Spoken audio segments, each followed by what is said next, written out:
ಗೃಹ ಮಂತ್ರಿ ನಮ್ಮ ಕರ್ನಾಟಕ ರಾಜ್ಯಕ್ಕೆ ಬಂದಿರೋದು ದುರಾದೃಷ್ಟ.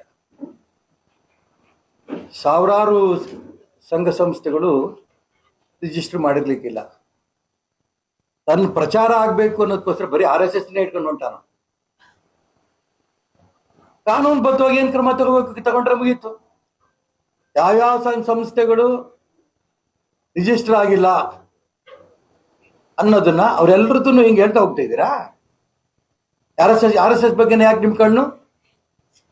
ನಿಮ್ಮ ಹತ್ರ ತಾಕತ್ತಿದ್ರೆ ಕಾನೂನು ಪ್ರಕಾರ ಕ್ರಮ ತಗೊಳ್ಳಿ. ಕಾನೂನು ಪ್ರಕಾರ ಕ್ರಮ ತಗೊಳಕ್ ನಿಮ್ಗೆ ನಂಬಿಕೆ ಇಲ್ವಾ? ಕಾನೂನು ಪ್ರಕಾರ ಕ್ರಮ ತಗೊಳಕ್ ಹೋದ್ರೆ ಅಲ್ಲಿ ನೀವು ವಿಫಲರಾಗ್ತೀರಿ ಅನ್ನೋದು ಗೊತ್ತು ಅವ್ರಿಗೆ. ಆ ಅಪಮಾನ ಸಹಿಸ್ಕೊಳ್ಳೋದು ಒಂದು, ಜೊತೆಗೆ ಇಷ್ಟೆಲ್ಲ ಪ್ರಚಾರ ಸಿಗಲ್ಲ. ಇಲ್ಲೂ ಬೆಂಗಳೂರಿನಾಗೂ RSS, ಅಲ್ಲಿ ಗುಲ್ಬರ್ಗಕ್ಕೆ ಹೋದ್ರು ಅಲ್ಲೂ RSS, ಡೆಲ್ಲಿಗೆ ಹೋದ್ರು RSS.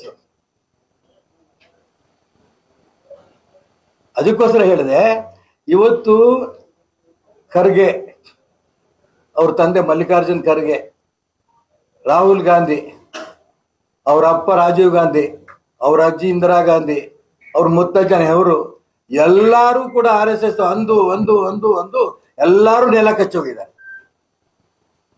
RSS ಸುದ್ದಿಗೆ ಬಂದಿರೋದ್ರಿಂದ ಪ್ರಿಯಾಂಕಾ ಖರ್ಗೆ ಅವರು ನೆಲ ಕಚ್ಚೋದ್ರಲ್ಲಿ ಯಾವ ಅನುಮಾನನೂ ಇಲ್ಲ. ನೀವ್ ಯಾವ ಲೆಕ್ಕ ಕೇಳಕ್ಕೆ